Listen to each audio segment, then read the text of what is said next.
This is your official spoiler warning for Spider-Man No Way Home. I will be spoiling the absolute shit out of this film, so if you haven't seen it, or just don't care about spoilers for some reason, click away now. Feel free to watch any of my other videos that I've made, and then come back, watch this one, and then leave a like, or whatever the YouTubers say now. I also need to take a few moments at the beginning of this video to admit that I was very wrong about Spider-Man No Way Home. I won't lie, I thought the film was going to ruin everything about the old trilogies for me, while also cementing my opinion on why I hate Tom Holland's Spider-Man. I already had what I wanted to say planned out if the film was bad. I can't say any of those things because I've seen it 3 times now. I surprisingly love this film. It feels like a love letter to everything Spider-Man, and I really appreciate the direction they went with the film and where they're taking the characters in the future. The film itself just feels so special. It feels like I've waited my entire life for this to release. And now I'm here to explain why I loved it so very much. First of all, I want to start with the stuff in the film that I liked, and you may have to be patient here because there is certainly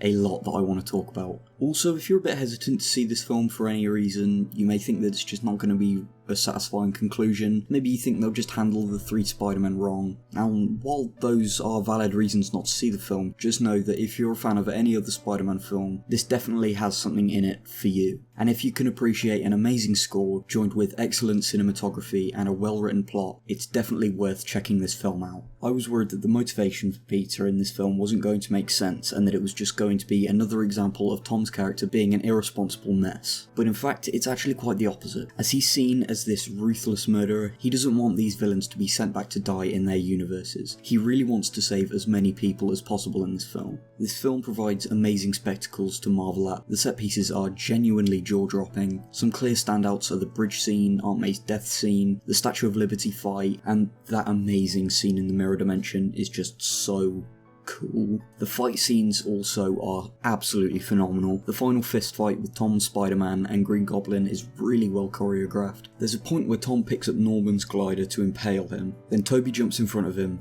and by simply looking into his eyes, he's telling him that murdering Norman won't make him feel better, and that no matter what happens, everything is going to be okay. The final scene in the MCU that cements Tom's place as Spider-Man as his true, responsible self. Speaking of Toby and Andrew, the scene where they enter the film is so exciting and unlike anything we've ever seen. It was such a stand up and clap moment, and I've honestly never had a cinema experience quite like that, where everyone in the theatre was just getting so nostalgic for these amazing characters that everyone just started applauding, and that was just so fun to be a part of. And if you haven't watched it yet, get yourself a ticket just to see how the audience reacts to that scene, because that was a priceless memory that I will probably cherish forever. The 3 Spider-Men were handled perfectly too, which is actually so much better than I expected. I thought they were just going to be these one-note characters that at the end of the day had really nothing to do in the plot, and kind of act as like a disservice to what made them so great back in the early 2000s and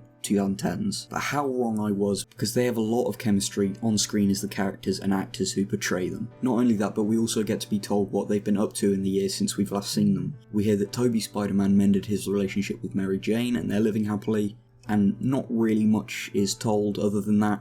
But I like how Andrew says to Tom that after the events of The Amazing Spider-Man 2, he went down a really dark path, and that he stopped pulling his punches, and that he got bitter. This might be a nod to him getting the symbiote in his universe, and he also gets his own mini character arc in this film, where he is able to save MJ from falling to her death the way that he couldn't with Gwen. Another really tear-jerking scene that redeems himself in his eyes. The final thing I love about this film is that it acts as a complete character reset for Peter in the MCU. I do feel that it is kind of lazy, and of course it could have been done better, but I appreciate the direction they're taking this character now. He is no longer going to be known as Iron Boy Jr., but he's rather going to be his own hero, and he's finally going to be Spider-Man. And that suit he crafts at the end is fucking beautiful too. There's no arbitrary Stark tech shoved into the suit, it is just the classic suit that we know and love from the comics. And Peter's upcoming arc is finally going to allow him to grow by himself as he's finally standing on his own 2 feet.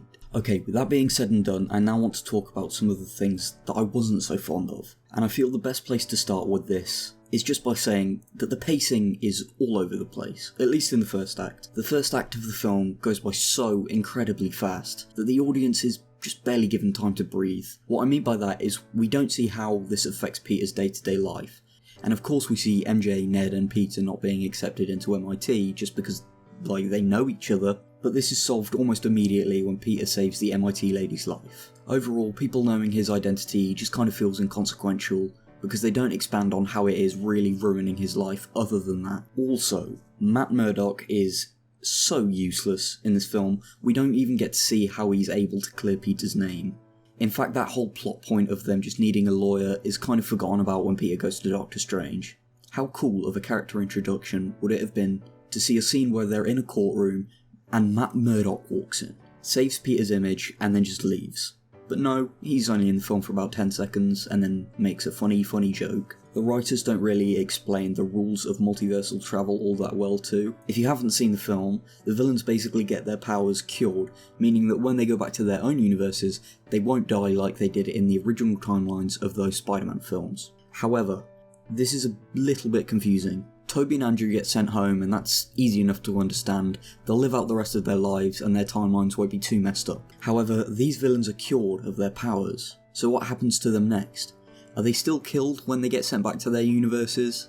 Which point in their lives were they taken, because as we see, some of these characters are actually dead? It shouldn't be this messy and confusing, and I just think that plot point was a little bit underdeveloped. And that's all I really didn't like about the film. In my notes, I actually had a lot more nitpicks and things that I didn't like. However, having watched the film for a third time now, I realised that those pieces of criticism aren't really worth saying, because regardless, I still had a really fun time with this film, and it's one that I recommend going to see. But if you're interested in knowing what I had to say, I'll throw up my notes now, just so you can have a read through. But that's all I really have to say about Spider-Man No Way Home.